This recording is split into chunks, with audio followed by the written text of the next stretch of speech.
पवित्र श्रीमद् भागवत गीता, पवित्र चारों वेद, पवित्र कुरान शरीफ, पवित्र बाइबल, पवित्र गुरु ग्रंथ साहिब, पवित्र कबीर साहिब की वाणी में छुपे हुए गूढ़ रहस्य अर्थात तत्व को जानने के लिए कृपया अवश्य सुनिए जगत गुरु तत्वदर्शी संत रामपाल जी महाराज के मंगल प्रवचन।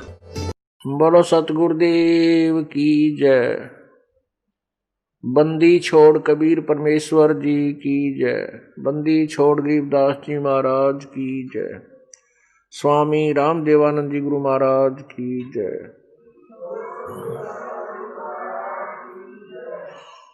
सर्व संतों की जय, सर्व भक्तों की जय, धर्मी पुरुषों की जय। श्री काशी धाम की जय, श्री छुडानी धाम की जय, श्री करोथा धाम की जय, श्री बरवाला धाम की जय। सत साहिब ग्रीव नमो नमो सतपुरुष को नमस्कार। गुरु की नहीं सुर नर मुनि जन साधुआं संतों सर्वस्दी नहीं। सतगुरु साहिब संत सब डंडो तुम प्रणाम। आगे पीछे मध्य हुए तिनको जा कुर्बान। नराकार निर्विषम कालजाल वैवंदनम निर्लेपम निज निर्गुणम। अकल अनुबेशुंधुनम सोहम सुरति समाप्तम सकल समाना नीरतल। उज्ज्वल हिरंबर हरदमम बेपरवाह था है वार पार नहीं मध्यतम। ग्रीव जो सुमर सिद्ध होई गणनायक गलताना। करो अनुग्रह सोई पारस पद परवाना। आदि गणेश मनाऊं गणनायक देवन देवा। चरण कमल लो लाऊं आदंत करूं सेवा। परम शक्ति संगीतम रिद्धि सिद्धिदाता सोई। अवगत गुण अतीतम सत्पुरुष निर्मोही। जगदम्बा जगदीशम मंगल रूप मुरारी। तन मन अर्पों शीसम भक्ति मुक्ति भंडारी। सुर नर मुनि जन ध्यान ब्रह्मा विष्णु महेशा। शेष शेष मुख गावे पूजै आदि गणेशा। इंद्र कुबेर सरीखा वरुण धर्म रह जावे। समर्थ जीवन जी का मन इच्छा फल पावे। 33 कोट अधारा धावे शेष 88। उतरे बहु जल पारा कट है यम की फांसी। 33 कोटि अधारा जावे शेष 88। उतरे बहु जल पारा कट है यम की फांसी। सत साहिब कर जोरूं विनती करूं। धरूं चरण पर शीस। गुरु राम देवानंद जी महाराज ने दियो नाम बख्शीस। कोटि कोटि सिजदा करूं। कोटि कोटि प्रणाम। चरण कमल में राखियो मैं बंदी जाम गुलाम।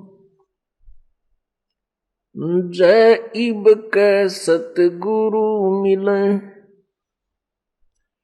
सब दुख आँखों रोई।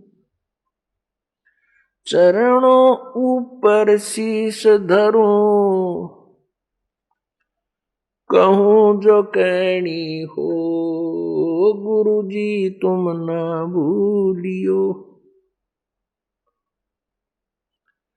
चाहे लाख लोग मिल जाएं हमसे तुमको बहुत है। तुमसे हमको नाई। तुम्हारे विसारे क्या बने।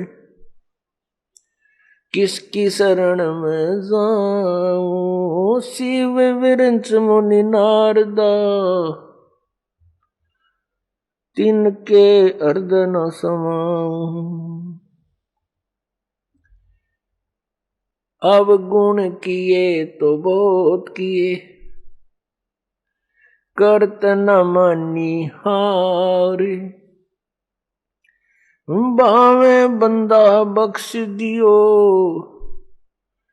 बावे गर्दन उतारे। अब गुण मेरे बाप जी, बख्शो गरीब नवाज। जो मैं पूत कपूत हूँ, बोर पिता को लाज। मैं अपराधी जन्म का,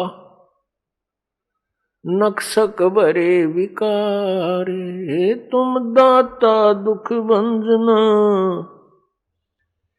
मेरी करो संभार।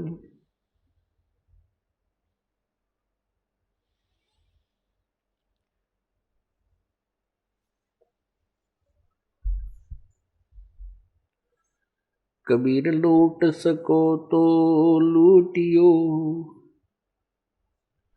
लूट सको तो लूटियो। राम नाम की लूटी, पीछे फिर पछताओगे, प्राण जाएंगे छूट।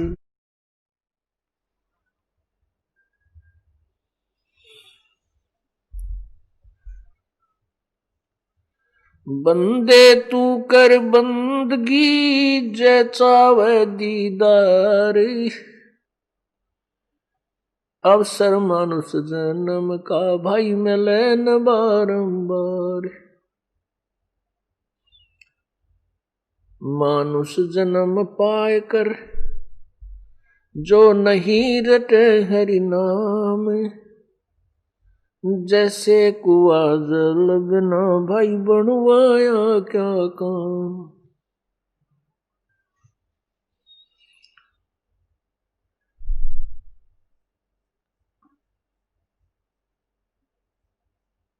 जिन हर की चोरी करी, और गए राम गुण भूली। ते बिद न बागुल किए, रहे उर्द मुख झूल।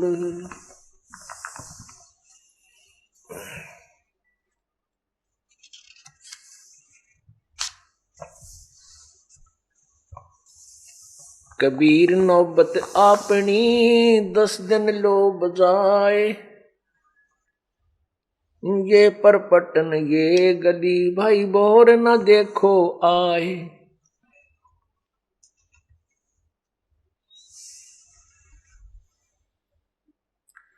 जिनके नौबत बाजती, और मंगल बंदते बार। एक हरि के नाम बिना, गए जन्म सब हार।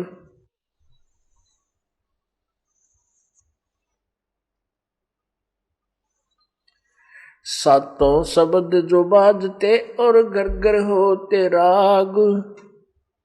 ते मंदिर खाली पड़े, बैठन लागे काग।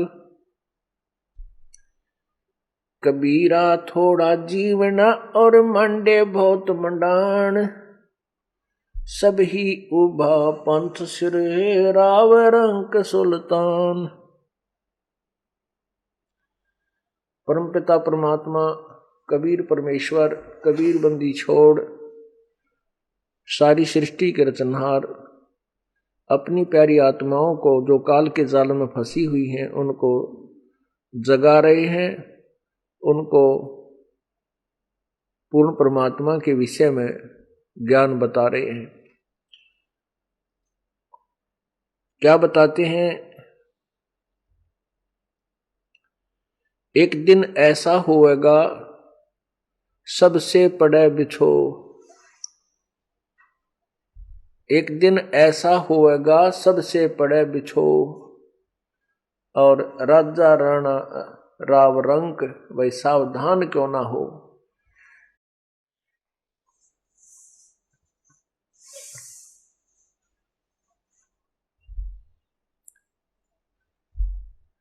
मात पिता तेरा कुटुंब कबीला, यो कोई दिन का मेला रे। और यहीं मिलाया यहीं बिछुड़ जा तू जागा हंस अकेला रे। परमात्मा कहते हैं कि तू काल के जाल में फंस के इतना अनजान हो गया कि तेरा जहां जन्म हो जाता है, चाहे किसी योनि में, पशु में, पक्षी में, मनुष्य में, गधे में, कुत्ते के में, आप उसी में सेट हो जाते हो। वही भाई बहन और रिश्तेदार, माता पिता, वहीं के जो अपने मित्रों में इतने लीन हो जाते हो, आप भूल जाते हो मरने को, आप भूल जाते हो उस दिन को जिस दिन तुमने यहाँ से इनसे बिछुड़ना है।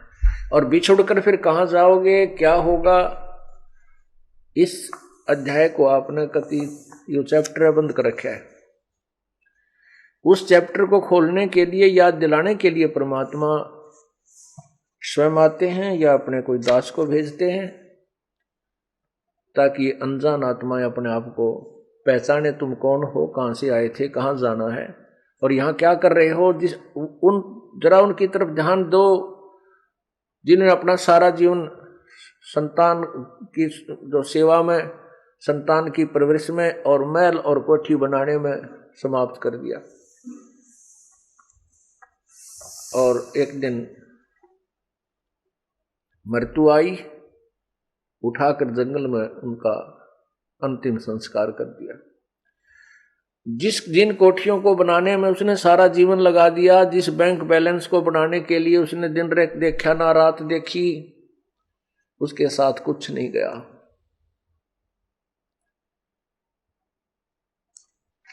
तो क्या था ये? इसको याद दिलाते हैं परमात्मा कि तुम्हारे को काल ने यहां इतना मूर्ख बना दिया कि आप मनुष्य जीवन के मूल उद्देश्य को ही भूल चुके हो। उसको याद दिलाने के लिए कहते हैं, मात पिता तेरा कुटुंब कबीला यो कोई दिन का मेला रे। ये कुछ दिन का मेला है और यहीं मिलाया यहीं बिछुड़ जाएगा और जागा हंस अकेला रे।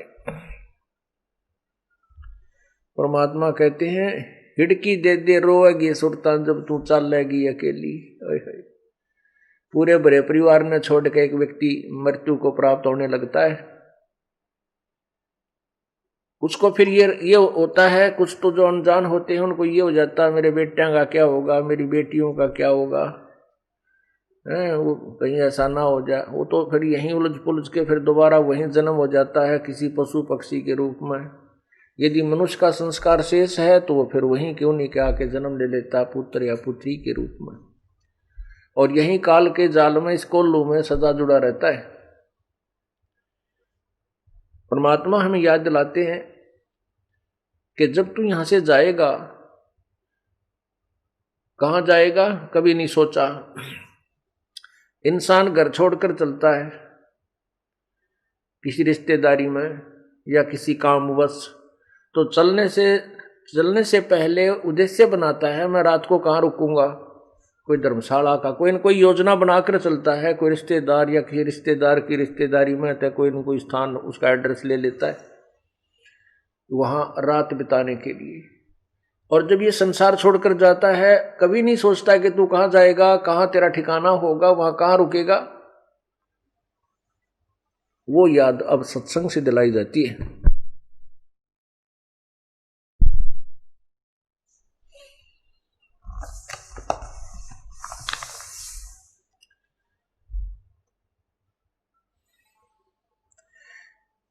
एक दिन ऐसा होएगा सबसे पड़े बिछो माने सबसे बिछुड़ जाएगा। राजा राणा राव सब भाई सावधान क्यों ना हो।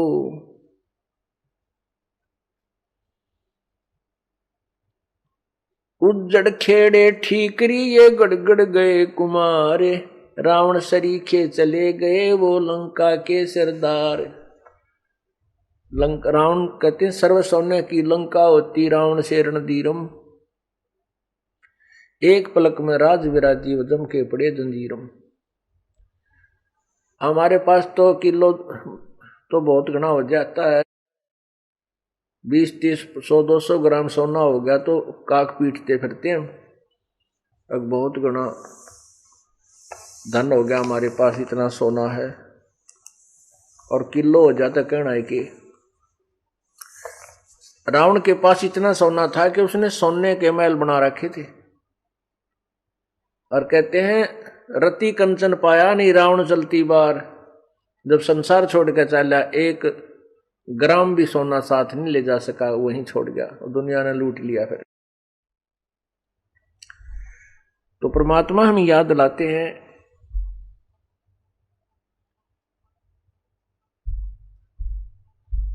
ये बड़े बड़े महल बना रखे हैं और फिर ये उज्जड़ हुए पड़े हुए खेड़े बोल रहे हैं, जिनको खेड़े कहते हैं। तो वहां देखो कितने सामान पड़ा होता है, किसी के मटके फूटे पड़े हैं, कोई छोटी छोटी ईंट निकलती हैं, जैसी भी जिस समय की सभ्यता है उस प्रकार के वहां सारे बर्तन मिल जाते हैं। परमात्मा कहते हैं उज्जड़ खेड़े ठीकरी, ये ठेकरी गड़गड़ गए कुमार, रावण श्री के चले गए वो लंका के सरदार। अब यहाँ एक बात समस्या आती है कि मन में ये आता है जाना तो है ही, सभी ने मरना है, इसमें मरना तो है ही, लेकिन मरने में जाने में बहुत अंतर है। एक तो भक्तिहीन प्राणी भुगत कर मरे और बुरा हाल हो जाए उसका कि तो 92 टीवरी है, और फिर यम के दूत उसको पकड़ कर ले जाएंगे, यम के दूत पकड़ कर ले जाएंगे जैसे अपराधी को ले जाते हैं। और एक भक्ति युक्त प्राणी भाई इज्जत ले जाया जाएगा। आए हैं सो जाएंगे भाई राजा रंग फकीर, एक तो सिंहासन चढ़ के जा एक बंधे जात जंजीर। कितना अंतर हो गया। एक तो इज्जत के साथ ले जाए जाएंगे विमान में बैठाकर, और जो भक्ति नहीं करते उनको यम के दूत जंजीरों से बांध कर ले जाएंगे। जिसने कभी परमात्मा को याद ना किया हो उस प्राणी की मृत्यु देखना, कभी वो मरता हो जब भुगत का मरा करे ना उसका जी निकला, घरवाड़े भी दुआ करें भगवान ठा दे इसने, और मरते समय टट्टी और पेशाब अंदर ही निकल जाते हैं भयभीत होकर के। क्योंकि ये हमारी एक ऐसी वृत्ति बनी हुई है, ऐसा स्वभाव बना हुआ है कि हम किसी किराए के मकान पर रहते हो ना, और उसको भी मकान मालिक कहे भी खाली कर दे, हम उसको भी खाली करना नहीं चाहते। उसको भी खाली करने में हम बहुत दिक्कत महसूस करते हैं, और अपने मकान से कोई कहे खाली कर दे तो मतलब है कौन नहीं, लेकिन अपना मकान है ही नहीं, वो मकान फिर खाली करना होगा क्योंकि मृत्यु होगी। इसी प्रकार इस शरीर में हम रह रहे हैं, एक सराय है चलती फिरती, एक कोठड़ी है। परमात्मा ने सूझबूझ से हम इस जीव को इसमें फिट कर रखा है, इस काल इस 5 तत्व के महल में। अब इसका समय पूरा हो जाता है, जितने समय का इसने किराया दे रखा है शरीर का, तब तक परमात्मा ने ये महल इसको दे रखा है जीव को। और जब इसका समय आ जाएगा तो इसको छोड़ देना चाहिए, समझदार व्यक्ति होता है। लेकिन जिसको ज्ञान नहीं, जो स्वार्थी और लोभी रहा सारी उम्र, तो वो इस शरीर को छोड़ना नहीं चाहता, मेरा शरीर है मेरा शरीर है।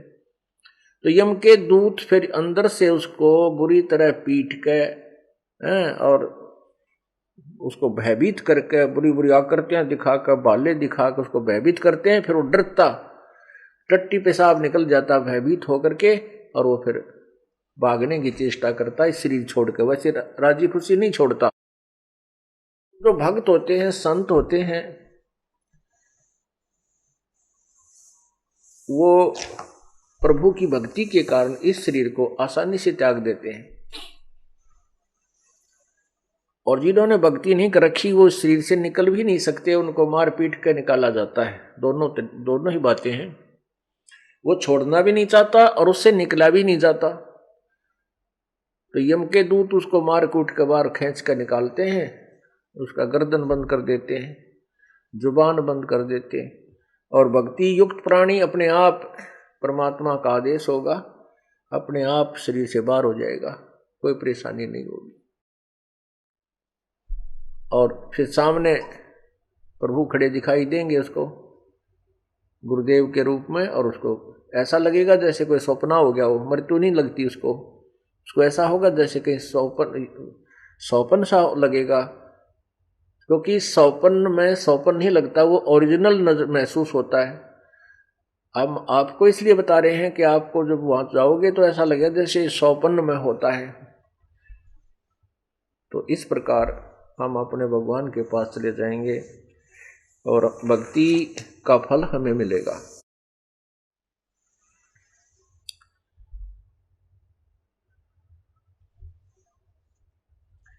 कबीरा कहाँ गर्भियो ये ऊंचा देख आवास,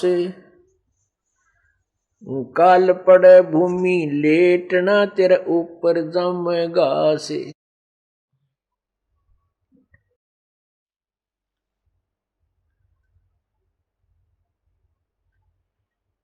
परमात्मा कहते हैं कि हे प्राणी, तू इस ऊंचे ऊंचे बड़ी बड़ी कोठियों को देखकर कहां फूला फिरता है? तेरी मृत्यु के उपरांत तुझे जंगल में ले जाकर के सवा कर दिया जाएगा, फूक दिया जाएगा, और तेरी उस राख के ऊपर, तेरे शरीर की राख के ऊपर घास जमेगा, और फिर उसके ऊपर के डांगर अंडा करेंगे, पशु फिरा करेंगे तेरे शरीर के ऊपर के।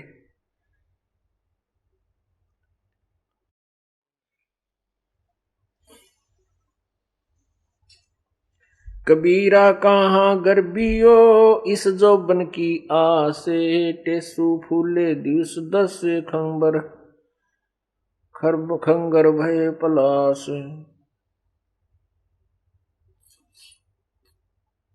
कबीरा कहाँ गर्भियो ये देही देख सुरंगे, बिछड़ वो मिलसी नहीं जो कैचुली भोजंगे। कहती सुंदर शरीर ने देखकर कहाँ फूला फिर रहा है, एक बार ये छूट गया, मृत्यु होगी तो दोबारा नहीं इसमें प्रवेश हो पाएगा। जैसे सर्प कांचली छोड़ जाता है, ऐसे तो इस शरीर को त्याग कर चले जाएगा, इसमें पुनः प्रवेश नहीं कर पाएगा।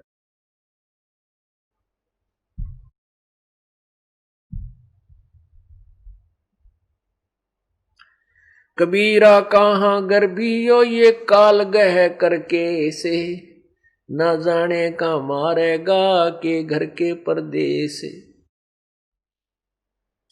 परमात्मा कहते हैं या तो भक्ति कर ले, परमात्मा मेरी शरण में आ जा, नहीं तो यू काल तेरी ब्रांड में टिकर के मारेगा, ना मेरा कितना एक्सीडेंट में दूसरे देश में यानी अपने घर से बाहर, और ना मेरा कितना घर में हार्ट अटैक हो जाएगा और बीमारी हो जाए। ये तेरी दुर्गति रखता है, इसलिए प्रभु कहते हैं हमारी शरण में आ जा। कबीरा ये ऐसा संसार है जैसा संबल फूले, दिन दस के व्यवहार को झूठे रंग न भूले। पाकी खेती देख करे गर्बे कहाँ किसान, अब हूँ अज हूँ झोला बहुत है घर आले तब जान। परमात्मा हमें हर तरह से सतर्क करते हैं, कहते हैं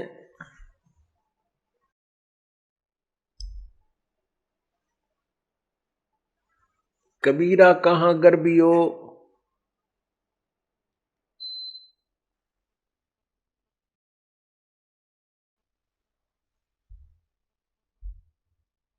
कबीर ऐसा ये संसार है जैसा संबल फूल। कहते हैं सुअ संबल से या और लागे डोडे ढूंढ।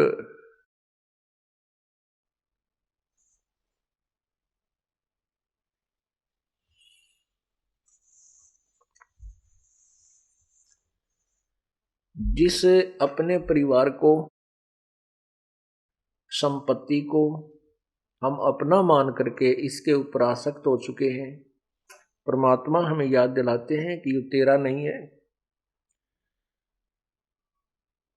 और हमारी क्या टेंडेंसी है हमारा क्या स्वभाव है इस प्राणी का। जन्म होता है, फिर बालक होते हैं, बच्चे, बचपन होता है, फिर कोई शिक्षा ग्रहण करते हैं, युवा हो जाते हैं, शादी हो जाती है, अपने अपने व्यवसाय जैसा भी उनका संस्कार है उसमें हम लग जाते हैं। फिर हमारे फिर क्या सोच होती है कि भगवान हमें संतान दे, संतान होगी तो इनकी परवरिश करें और इनको पाल पोस करके अच्छे इनकी जो ना व्यवस्था करवा दें, और फिर भगवान इनका ब्याह कर दे, इनकी शादी हो जा, और शादी हो जाए फिर इनके बच्चे हो जाएं, और फिर हम बेशक मर जाएं। कई बूढ़े बैठ कर बतलाया करें तो आपस में कहते थे, जब हम छोटे छोटे सुना करते, अब याद आती हैं, क्योंकि अब तो उस अक्षेत्र के उस विचारों के व्यक्ति हमारे पास बैठते ही नहीं, हमारे पास तो भगता हुए हैं और जो भगवान को चाहने वाले। लेकिन इस मार्ग पर लगने से पहले जिस समाज में हम रहते थे वो क्या बतलाया करते, वो क्या करते, दो लड़के हैं भाई, दो लड़की, परमात्मा ने उनका मौज कर दी, सबका बेटा बेटी है और हमारा जीवन सफल हो गया। उनकी शादी कर दी, उन्होंने काम संभाल लिया, अपना खूब बढ़िया गुजारा हो रहा है और हमारा जीवन सफल हुआ। भगवान बेशक ठाले, हमारी मृत्यु बेशक हो जाए। तो यहां परमात्मा कहते हैं कि जीवन सफल कहां हुआ, ये तो तेरा जीवन असफल हो गया, क्योंकि मनुष्य जीवन का जो मूल काम था उसका तुझे ज्ञान नहीं, और जो वो करना चाहिए था तूने, जो करना था वो तूने किया नहीं। जो तूने किया वो तेरा पूर्व निर्धारित था, जो तुझे प्राप्त हुआ। जैसे हम चाहते हैं, शादी होते ही एक ऐसी वृत्ति बनी हुई है समाज की इस काल प्रेरणा से कि सबसे पहले हम लड़का होने की उम्मीद करते हैं। जब शादी हो जाए तो हम ये सोचते हैं परमात्मा एक लड़का हो, पर पहला ही, फिर चाहे बेशक बेटी हो जाए। वैसे तो अब तो बुद्धिमान समाज हो गया है, बेटी और बेटी में कोई अंतर नहीं होना चाहिए। ये तो काल का जाल है हमें परेशान करने के लिए और अननेसेसरी जो हरासमेंट करने के लिए।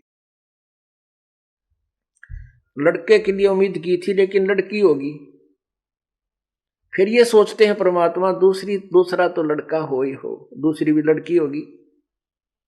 फिर अर्ज करते हैं परमात्मा, ये कहता है एक लड़का होना है, तीसरी भी लड़की होगी, चौथी भी लड़की होगी। तो कहने का भाव ये है, ना तो हमारा चाहा हुआ और ना हमारा किया हुआ, केवल वही हुआ जो हमारे भाग में लिखा था, वही हमें मिला, वही बेटे मिले, उतनी बेटी मिली, उतनी संपत्ति मिलेगी और उतनी ही मिली। हमारा किया तो कुछ हुआ नहीं, ये तो आपका पिछले जन्म का संस्कार पर जो है ना फलीभूत हुआ है। अब तूने इस जन्म में जो करना चाहिए था, जो तुझे अगले जन्म में मिला, वो शुरुआत भी ना की और फिर कहता है मेरा जीवन सफल हो गया। तूने तो जीवन बर्बाद कर दिया, असफल कर दिया। नालायक, जो करना था वो छेड़ा भी को नहीं, शुरुआत भी नहीं की इसकी।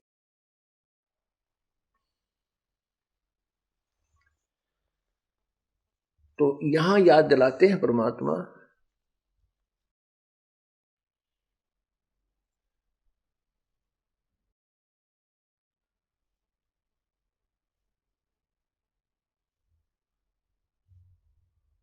जैसे एक संभल का वृक्ष होता है, संभल, उस संभल के वृक्ष के फल बहुत ही अच्छे होते हैं, फूल भी बढ़िया होते हैं। देखने में तो वो फल इतने अच्छे होते हैं कि बहुत ही स्वादिष्ट होंगे, इनमें बहुत खाद्य पदार्थ पाओगा। उसको जो फोड़ के देखे तो उसमें कपास होती है, रुई होती है, जैसे आंख के डोडा में होती है।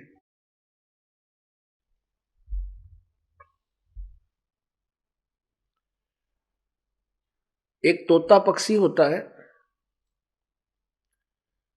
वो तोता पक्षी जो है ना पके हुए फलों को खाता है, और जब वो संभल का वृक्ष बड़ा होता है तो उसको तोता उस पे आस रखता है कि ये वृक्ष बड़ा होगा, इसका फल लगेंगे। 10-12 वर्ष में वो संबल का वृक्ष बड़ा हुआ, फल लगने लगे।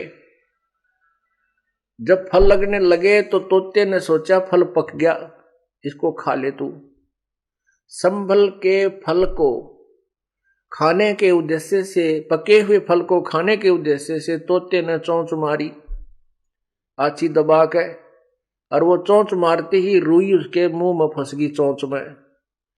अब उसने सोचा था आनंद लूंगा, फल मीठा फल पाऊंगा, खाऊंगा, और वह चोंच फंस गई उसकी चोंच में, उसने वह रुई फंस गई उसकी चोंच में, जान बचानी मुश्किल होगी। अब हमें क्या बताते हैं परमात्मा कि जिस परिवार की पोषण में, इस परिवार रूपी तूने जो पेड़ लाया है, इसके आस में ये सोचता है ये बुजुर्ग, ये व्यक्ति के बुढ़ापे में मन मौज हो जाएगी, बच्चा ने पाल पोस दूंगा, इनकी ब्याह शादी कर दूंगा, और फिर मेरे आराम से ठाठते रहूंगा। बुढ़ापे में तो रह लिया ठाठते, तेरा जिए जानेगा, अच्छा तू ठाठते रहेगा। तो ये पहले याद दिलाई जाती है कि बुढ़ापे में कोई सुख का सांस तो नहीं ले सकता, ना तू दान कर सकता, क्योंकि बच्चे सारी संपत्ति पर गिंडली मार के बैठ जाएंगे सांप की तरह, एक चौने नहीं देंगे, मांग के लेनी पड़ेगी, वो भी राजी हो गए दे देंगे, ना नहीं देंगे। और ना फिर तू कितना सफर कर दोगा। बुढ़ापे में सत्संग सुन चला जा, समस्या बहुत आ जाएंगी, कदे कड़े दुख है, कदे सिर दुख है, कदे जाड़ पड़वानी, कदे आंख पड़वानी, कदे बीपी हाई, कभी लो, क्यों बुढ़ापे में शरीर कम वीक हो जाता है। इसका तो सीमा दे रखी है भगवान ने, इतने समय के बाद इसमें स्थिति परिवर्तन आएगा ही आएगा। तो परमात्मा हमें याद दिलाते हैं कि तू पहले कर जो करना है, ऋण, भक्ति और दान, ये तीनों काम जवान। फिर भी जो बुजुर्ग हैं, बूढ़े हैं, पुण्यात्मा हैं, यदि परमात्मा के नाम पर लग जाएंगे तो परमात्मा धीरे धीरे उसका रास्ता खोलेगा, उसके शरीर में भी सुख देगा, उनके बच्चों की बुद्धि में परिवर्तन करेगा, क्योंकि प्रभु प्रबल शक्ति है, वो हर परिवर्तन कर सकता है। तो कहने का भाव यह है कि जो पहले लग गए तो बहुत अच्छा, उसके बच्चे भी ठीक लाइन पकड़ जाएंगे, उनकी पुत्र वधुआ होंगी, वह भी भगवान होंगी, भगवान के चरणों में लग जाएंगी, पूरे परिवार में एक सुथरा माहौल बना रहेगा। और जो परमात्मा से दूर हैं या बिल्कुल लास्ट में आएंगे, कोई ऐसी घबराने की बात नहीं है, लाभ उसको भी मिलेगा, लेकिन उसी रेसो में मिलेगा। एक बार ये दास सत्संग कर रहा था, एक बूढ़ा बुजुर्ग दूर अपने मतलब दूसरे बेटे की मकान की छत के ऊपर बैठ के होके पाड़े, सत्संग तो नहीं सुनना था उसने, पर हमने स्पीकर ला रखा था, उसके काना में पड़ेंगे ही होके पिएगा सुनेगा। तो अगले दिन वो बुजुर्ग आके कहने लगा, महाराज जी आपकी बात सुनी, मेरा तो कलेजा पाटन हो गया, मेरा तो कलेजा मुंह को आने लगा, आपने जो ज्ञान सुनाया, सत्संग सुनाया, क्या सुनाया? और बात तेरे काम न आवे, तू संतों शरण लाग रे, के सोवे गफलत में बंदे, जाग जाग नर जाग रे। और बात तेरे काम न आवे, तू संतों शरण लाग रे, के सोवे गफलत में बंदे, जाग जाग नर जाग रे, जाग जाग नर जाग रे। और तन सराय में जीव मुसाफिर, करता रहे दिमाग रे, तन सराय में जीव मुसाफिर, करता रहे दिमाग रे। रात बसेरा कर ले डेरा, चले सवेरा त्याग रे, चले सवेरा त्याग रे, और बात तेरे काम न आवे। संतों शरण लाग रे, के सोवे गफलत में बंदे। जाग जाग नर जाग रे, जाग जाग नर जाग रे। उमदा चोला बड़ा अनमोला, ये लगे दाग पे दाग रे। उमदा चोला बड़ा अनमोला, लगे दाग पे दाग रे। 2 दिन की गुजरान जगत में, क्यों जले बिरानी आग रे। जले बिरानी आग रे, और बात तेरे काम न आवे। संतों शरण लाग रे, के सोवे गफलत में बंदे। जाग जाग नर जाग रे। भाई को बद का चढ़ी चढ़री चित पे, तू होया मनुष्य से नाग रे। को बद का चढ़ी चढ़ रही चित पे, तू होया मनुष्य से नाग रे। सूझे नहीं सजन सुख सागर, बिना प्रेम बैराग रे।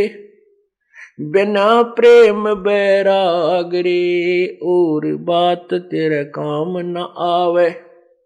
संतों शरण लाग रे, के सोवे गफलत में बंदे। जाग जाग नर जाग रे, जाग जाग नर जाग रे।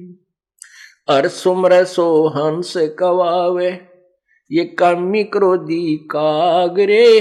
अर सुमर सो हंस कवावे, कामी क्रोधी काग रे। भोरा न भर में विष के बन में, चल बेगमपुर बाग रे। चल बेगमपुर बाग रे, और बात तेरे काम न आवे। संतों शरण लाग रे, के सोवे गफलत में बंदे। जाग जाग नर जाग रे, जाग जाग नर जाग रे। भाई शब्द सैन सतगुरु की पछाणी, पाया अटल सुहाग रे। शब्द सैन सतगुरु की पछाणी, पाया अटल सुहाग रे। नितानंद महबूब गुमानी, परगट्य पूर्ण बाग रे। परगट्य पूर्ण बाग रे, और बात तेरे काम न आवे। तू संतों शरण लाग रे, के सोवे गफलत में बंदे। जाग जाग नर जाग रे, जाग जाग नर जाग रे। सत साहिब।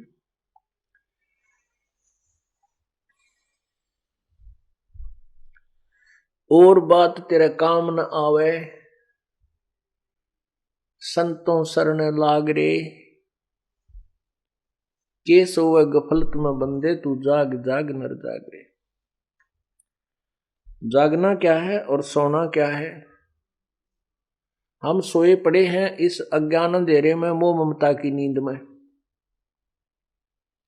और जागना क्या है? हमने इस तत्व ज्ञान को ग्रहण करके परमात्मा के ज्ञान के चांदने में, रोशनी में हमने कदम रखने हैं।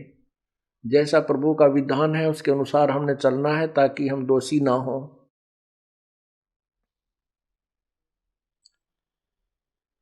क्या बताते हैं कि तन सरा में जीव मुसाफिर, ये करता रहे दिमाग रे। अपनी अपनी सोच में हर इंसान सोचता रहता है, अपने अपने सतर की जो बुद्धि उसकी दी है भगवान। अब जैसे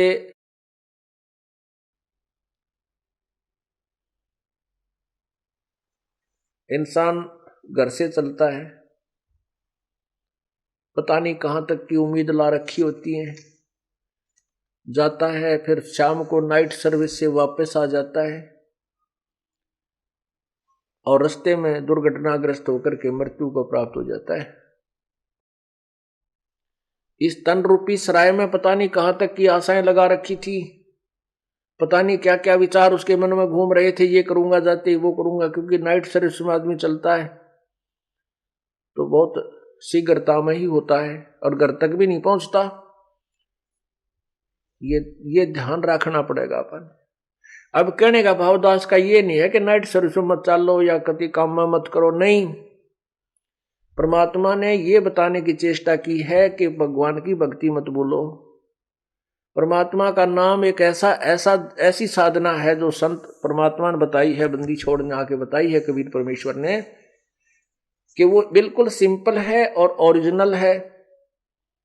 जैसे कोई हठ योग कर साधना करना चाहता है तो मजदूर कर सकता नहीं, किसान कर सकता नहीं, कोई दुकानदार कर सकता नहीं, सर्विसमैन कर सकता नहीं, तो हम भक्ति नहीं कर सकते। अगर उस हठ योग वाले योगियों ने देखे जो जंगल में जाकर बैठ के आंख नीचे बैठे रहते, नहीं, परमात्मा ने एक ऐसी सिंपल साधना बताई जो सब सदग्रंथों में प्रमाण है कि नाम उठत नाम बैठत नाम सोत जागबे, नाम खाते नाम पीते नाम से ती लागबे।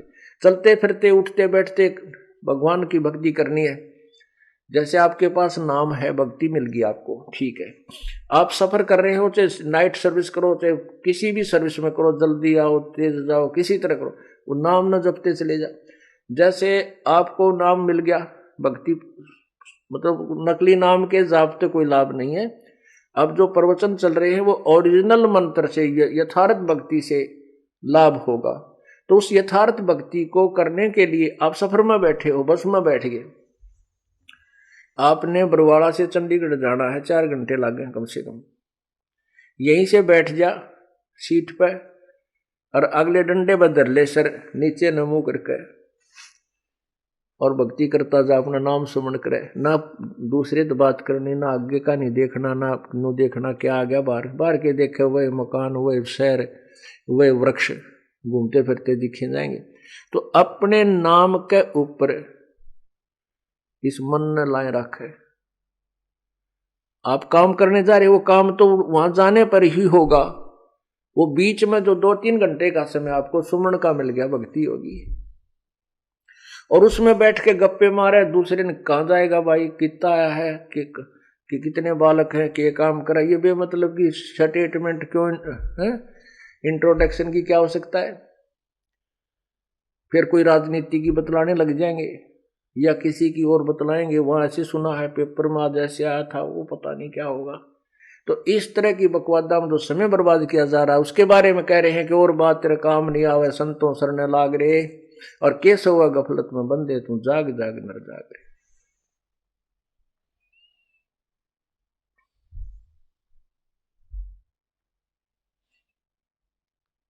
फिर कहते इस तन सरा में जीव मुसाफिर करता रहे दिमाग रे, रात बसेरा कर ले डेरा चले सुबेरा त्याग रे। जो जीवन आपकी एक रात्रि है और जब ये जीवन पूरा होगा स्वप्न टूटेगा आपका, एक स्वप्न है ये। कहते सपना साजा टूट उठ कर मुंड पकड़ रोए।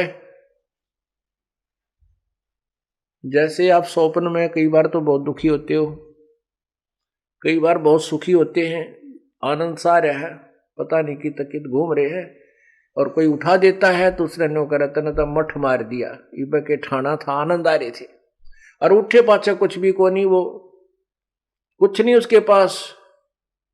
मनमाना सपने में तो गाड़ी चला रहा और ब्रेक लानता और कभी गियर लावे, और जब उठ पड़ा ला तुम्हारा सौड़ में, और उठा जब कुछ भी ना पावा क्योंकि वहां कुछ नहीं था। तो कहने का भाव ये जो आप अब देख रहे हो ये एक स्वप्न होगा। कब होगा? जब मृत्यु हो जाएगी। अब हम सोचते हैं ये कार मेरी, ये कोठी मेरी, ये बेटा मेरा या बेटी मेरी, और जब स्वप्न टूट जाएगा, मृत्यु हो जाएगी, फिर आपका सोचित भी याद ना हो के था मेरा, कहाँ थी वह कोठी, कहाँ था मेरा बेटा, कौन थी मेरी बेटी। अब इस सपने में आप इतने दुखी हो रहे हो, ये स्वप्न में दुखी हो आप, लेकिन इस स्वप्न में सुखी करने वाला कौन चाहिए जो आपने ठा दे। जैसे कई सपने में दब जाते नो करते पाउस न को उठा जरा, उठे खड़ा हो, क्या हो गया, फिर ओ हो रहा मर गया होता कुछ नहीं, फिर नो को कुछ नहीं था, ठीक था, ठीक सुमत, और सबकी बंदरी।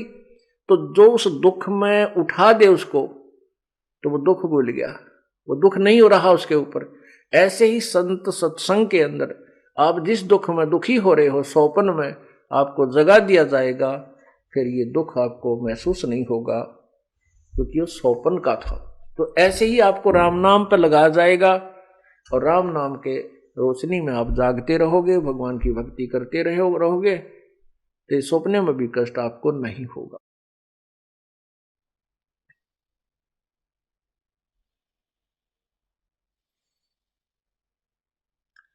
रात बसेरा कर ले डेरा, चले सवेरा त्याग रे। यो एक जीवन आपकी एक रात्रि समझो, मृत्यु आपका सवेरा हो गया और छोड़ चलेगा सुबह होती, यहां कुछ नहीं है तेरा। जैसे किसी कामवश, किसी बिजनेस व्यापारवश व्यक्ति दूर देश में जाता है, दूसरे प्रांत में जाता है, शहर में जाता है, और वहां जाकर के कोई होटल में कमरा किराए पर लेता है या किसी धर्मशाला में लेता है, और वहां जितना भी उसने किराया दिया है वो उस समय तक वो रुकता है, फिर आगे चलना होता है। तो रात्रि पूरी होते ही वो सुबह प्रस्थान कर जाता है, उस सराय को त्याग देता है, उस धर्मशाला को, होटल को त्याग देता है, तो कहीं वहां उसका ठिकाना नहीं है वो। इसलिए ये शरीर हमारा एक किराए का कमरा समझो, होटल है ये। होटल में, इस संसार रूपी होटल में हमें किराए का यूं एक कमरा मिला हुआ है। और जैसे कोई बिजनेस व्यापार करने के लिए विदेश गए हैं, दूसरे प्रांत में गए हैं, शहर में गए हैं, और वहां जाकर के वो अपना बिजनेस ना करके अपने वैसे ही शराब पीने में, सिनेमा सांग देखने में और खान पीन में उस पैसे को व्यय कर रहे हैं, नष्ट कर रहे हैं। और जब उसका पैसा नष्ट हो जाएगा, समाप्त हो जाएगा, फिर वो कंगाल हो जाएगा। कंगाल होकर के फिर वो क्या करेगा? मजदूरी करनी पड़ेगी। ऐसे ही हम यहां संसार रूपी इसके शहर के अंदर इस शरीर रूपी सराय में एक कमरा मोल लिए बैठे हैं। आए थे हम कोई सौदा करने के लिए, वो सौदा ना करके हम यहीं के जो नकली सांग सिनेमा में ये आनंद, इस झूठे सुख को सुख मान करके इसमें अपना जीवन व्यर्थ कर चले, तो फिर क्या होगा? हम मजदूर लगेंगे, क्योंकि जो पूंजी हमारे को समासों की मिली थी वहां हिसाब होगा कि इसमें तूने क्या कमाई की, इतने 1 लाख रुपए लेके गया था, इससे क्या तूने बिजनेस किया। तो 1 लाख रुपया हमारे पास नहीं होगा, तो साहूकार जिससे हम कर्जा लेकर आए थे वो कहेगा भाई फिर वापस कर, और नहीं तो मेरे मजदूरी करके पूरे कर। तो इस परमात्मा रूपी साहूकार से हम जो श्वास रूपी पूंजी मनुष्य जीवन की लेकर आए थे, इसमें हम भक्ति नहीं कर पाएंगे, फिर हम कंगाल हो जाएंगे और मजदूर बन जाएंगे, गधे कुत्ते सूअर की जून नहीं पाएंगे।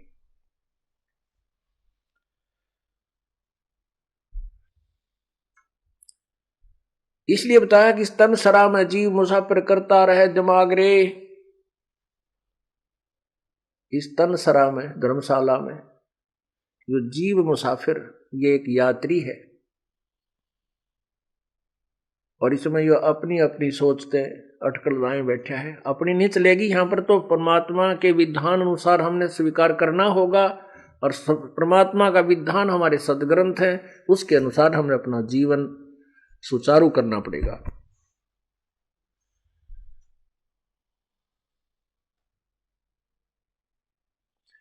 उमदा चोला बना अनमोला, ये लगे दाग पे दाग रे।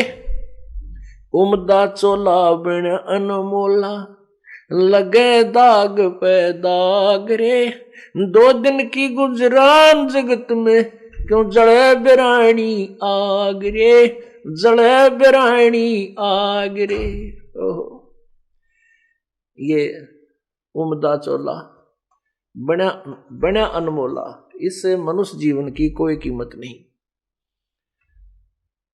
बहुत ही अनमोल है। जैसे सतनाम के सुमरण की, सतनाम के एक श्वास के द्वारा विधिवत पूरे संत से मर्यादा में रहते हुए सुमरण करने की जो कीमत है, सतनाम पालड़े रंग होरी हो, भाई 14 लोक चढ़ावे राम रंग होरी हो।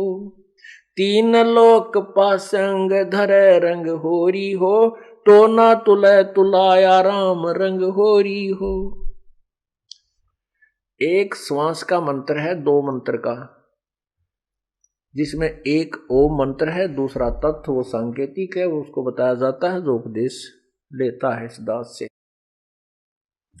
और ये श्वास उस श्वास से इसका सिमरण होता है,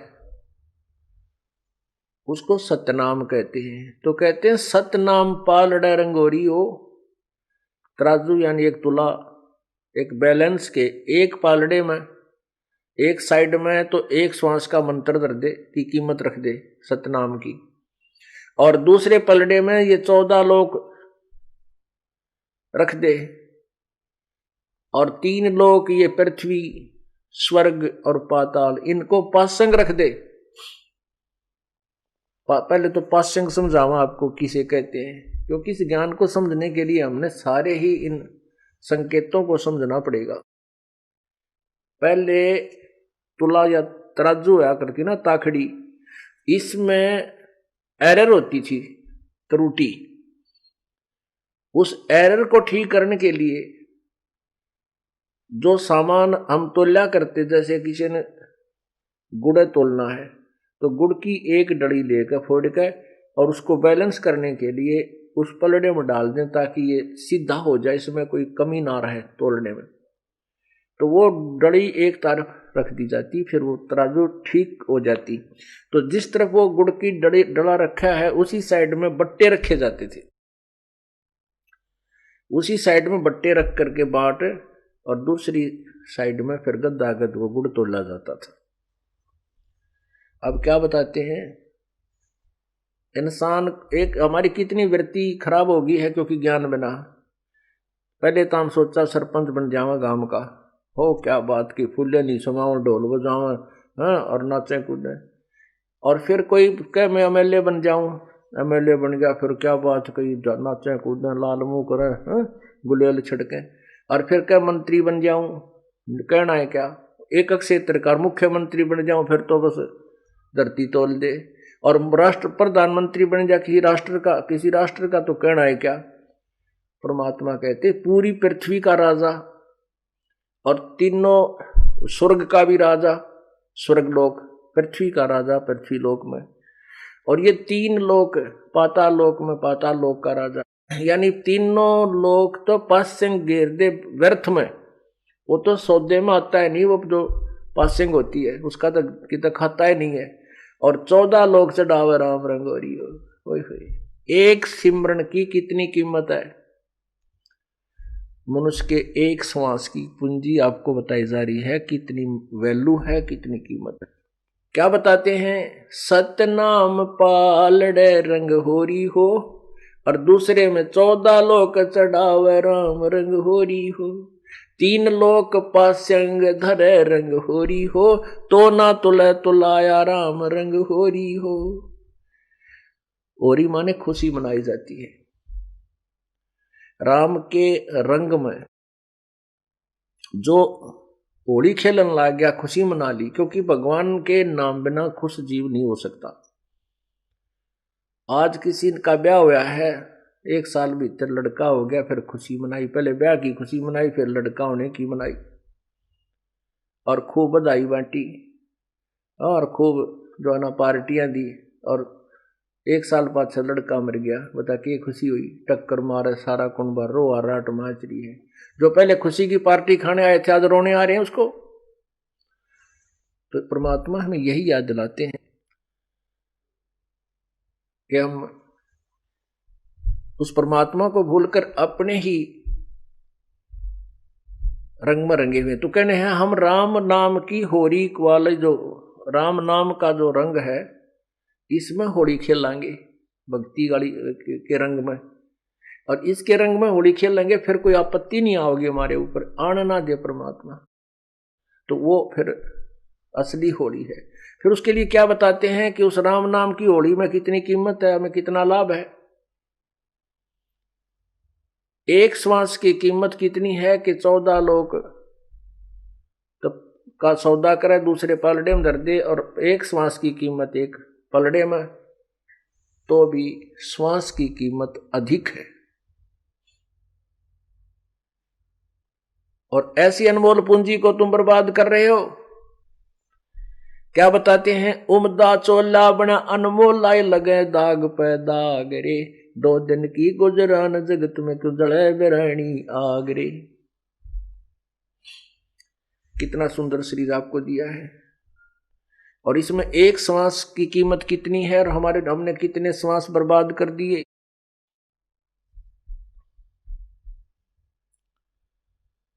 ये शरीर जब हमारा छूटेगा, 2 दिन की गुजरान, यानी जरा सा समय है, ये बहुत ही कम समय है। हमने देखो प्रतिदिन सूर्य उदय हो रहा है और अस्त हो रहा है, अर्थात दिन रात बन रहे हैं। और जो आज 70-80 साल के हो गए, उन्होंने भी यही देखा है, शाम ने सो गए, तड़के उठ कर काम लाग गए, खाना खाया, फिर धंधा पीटा, फिर खाया, फिर पढ़कर सो गए, फिर उठ गए, फिर पढ़कर सो गए, फिर धंधा पीटा। कोई बुरा देखे, कोई बुरे दिन देखे, कोई अच्छे दिन देखे, और ये जीवन संत हो गया। इस जीवन का अंत हो गया। और बाकी जो शेष पोता पोती हैं, उनकी भी ये रूटीन है। ये कोई जीवन हुआ? ये क्या क्या व्यवस्था है ये यहाँ के गंदे लोग की, इस काल के लोग की। परमात्मा हमें याद दिलाते हैं, ऐसे लोक में चलो जहां दिन रात ही नहीं है, वहां आयु का कोई हिसाब ही नहीं है, और वहां पर यहां से ज्यादा सर्व सुख है। उस लोक को छोड़ करके तुम इस गंदे लोक में आ गए, या बिरानी आग में जल रहे हो। इस बिरानी आग में जल रहे हो, जैसे कोई तो बेटे बेटियां की खातिर दुखी, किसी का बेटा सर्विस नहीं लग रहा है, या कोई रोजगार नहीं हो पा रहा है, तो पिताजी को नींद आती नहीं, माँ को चिंता, शादी ना होती है तो चिंता। और कहने का भाव ये है परमात्मा का कि इन बच्चों का जो संस्कार है वो भगवान ने पूर्व निर्धारित कर रखा। ना तेरे रोन पीटने ते कुछ हो, ना तेरी चिंता ते कुछ हो, तो कितना ही इनके लिए संग्रह कर ले, मान ले 2 नंबर का धंधा करके, और बच्चों को सेठ बनाने के लिए इतने माया जोड़ दी, और इनके भाग में माया नहीं है तो वो एक झटके में नाश कर देंगे, या तो शराब पीने लग जाएंगे, या कोई और बर्बादी कर देंगे। एक फौजी था, वो उपदेश लिया, उसके बाद बताने लगा, जी बात तो आपकी सही है। उसने बताया कि मैं कुछ ऐसी पोस्ट पे था, फिर वहां भी कुछ ऐसा धंधा कर लिया, पैसे खूब जोड़ लिए, अपने खर्चे भी ना कति कम करके न धन जोड़ने की सोची। एक का बेटा था, और इसको जो है मेरा बेटा दुखी ना हो जाए, इसके लिए मैंने अपने तन पर भी सरकारी कपड़े पहने और निशमाए सारी उम्र के हो गए, 1 आधा रिश्तेदारी में जाने के लिए। कहने का यह भाव ये था उसका कि मैंने खर्च अपने लिए ना करके बच्चे को सुखी बनाने के लिए, धनवान बनाने के लिए बहुत पैसा इकट्ठा किया। रिटायर होकर आया, पैसा लाया, बेटे ने जिद लगा दी, मैं तो जीप खरीदूंगा, जीप लूंगा। मैंने कहा भाई जीप नहीं, क्योंकि इकलौता बेटा कदे एक्सीडेंट हो जाए, योडर पर जिद ज्यादा कर ली, उसको जीप लेकर दे दी।